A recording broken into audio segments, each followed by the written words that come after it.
ہیں بچوں، اس سے پہلے اسماء الحسنی اللہ تعالیٰ کے نام ہیں، اور ان ناموں کی جو ترجمہ ہے وہ آپ کو آنا چاہیے۔ اس کو آپ تھوڑا تھوڑا کر کے روز کا، یہ جیسے السلام ہے سلامتی دینے والا، اس طرح وہ آپ نے یاد کرنا ہے۔ تو چلیے مشق کو دیکھتے ہیں۔ درست جواب کا انتخاب کریں۔ کوئی ایسا کام جو نبی اکرم صلی اللہ علیہ وسلم کے سامنے کیا گیا ہو اور آپ صلی اللہ علیہ وسلم نے خاموشی اختیار کی ہو، وہ کہلاتا ہے، کیا کہلاتا ہے؟ صفت کہلاتا ہے، قول، تقریر یا عمل۔ تو بچوں جیسے ہم نے شروع میں پڑھا تھا کہ آپ صلی اللہ علیہ وسلم کے سامنے جو 3 کام کیے گئے، اقوال، افعال اور تقریر، تو یہاں جو ہے اقوال اور افعال نہیں ہے، تقریر ہے، اس لیے درست جواب تقریر ہے۔ دوسرا سوال ہے، قرآن مجید کی توضیح و تشریح کا پہلا عملی ماخذ ہے۔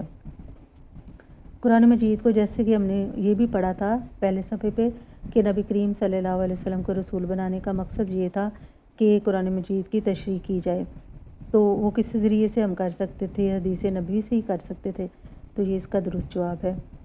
حدیث مبارک کے مطابق رزق میں وسعت ہوتی ہے کس سے؟ صلہ رحمی سے، رشتہ داروں سے اچھا سلوک کرنے سے۔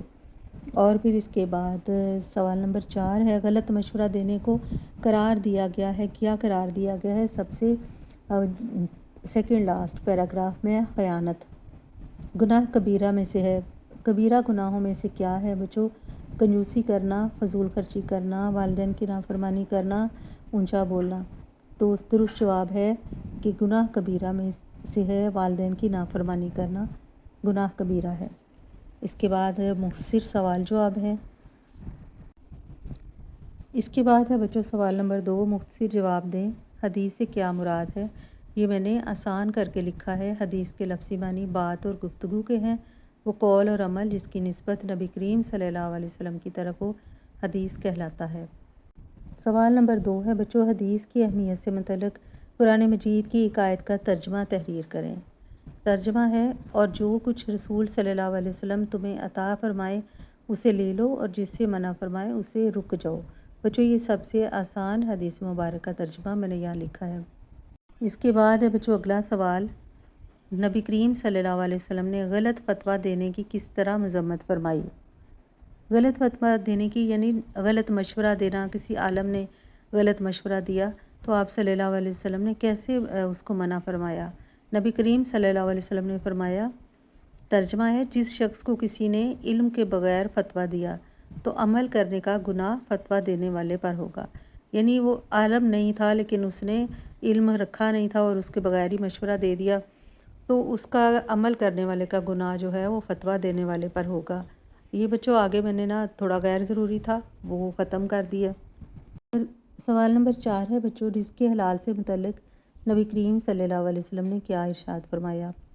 یہ بھی ایک حدیث مبارکہ کا ترجمہ ہے، اے لوگو اللہ سے ڈرو اور اچھے طریقے سے روزی طلب کرو، کیونکہ کوئی انسان اپنا رزق پورا کیے بغیر نہیں مرے گا، اگرچہ اس میں دیر ہو جائے۔ چنانچہ اللہ سے ڈرو اور اچھے طریقے سے روزی طلب کرو، جو حلال ہے وہ لے لو اور جو حرام ہے وہ چھوڑ دو۔ اس سبق کا آخری سوال ہے بچوں، تفصیلی جواب دیں۔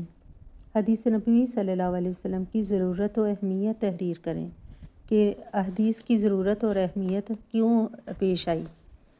اس کا جواب میں نے آپ کے لیے یہ آسان کر کے لکھا ہے۔ حدیث نبوی کی اہمیت اور فضیلت نبی کریم صلی اللہ علیہ وسلم کی حدیث مبارکہ دین کی تعلیمات کے لیے ہدایت کا ذریعہ ہیں۔ قرآن مجید کو سمجھنے کے لیے حدیث نبوی کو سمجھنا بہت ضروری ہے۔ بطور مسلمان ہمارے لیے لازم ہے کہ نبی کریم صلی اللہ علیہ وسلم کی احادیث کو اپنی زندگی کے لیے عملی نمونہ بنائیں۔ ہماری زندگی آپ کے اقوال و افعال کے مطابق ہونی چاہیے۔ اس کو ایک حصہ یہ پہلے آپ یاد کر لیں، پھر دوسرا پارٹ ہے، قرآن مجید میں ارشاد فرمایا گیا ہے کہ اور جو کچھ رسول اللہ تمہیں عطا فرمائیں اسے لے لو، اور جس سے تمہیں منع فرمائے اسے رک جاؤ۔ بچوں یہ پہلے بھی ایک سوال کا جواب ہے، اس لیے یہ یاد کرنے میں آپ کو آسانی ہوگی۔ اس کے لاسٹ میں ہے، اس آیت سے ہمیں رہنمائی ملتی ہے کہ ہمارے لیے زندگی گزارنے کا معیار نبی کریم صلی اللہ علیہ وسلم کے اقوال و افعال ہیں، لہٰذا اپنی زندگیوں کو ان کے مطابق ڈھالنے کی کوشش کرنی چاہیے۔ اس طرح بچوں یہ حصہ جیم جو ہے یہ بھی ختم ہوا۔ اس کے بعد انشاءاللہ ہم کریں گے باب نمبر 2 ہے ایمانیات و عبادات۔ تو اس کو اچھی طرح سے یاد کیجئے. اپنی کاپیوں پہ یہ نوٹس بن گئے ہیں، ان کو اتار لیں اسی طرح. اپنا خیال رکھیے. اللہ حافظ.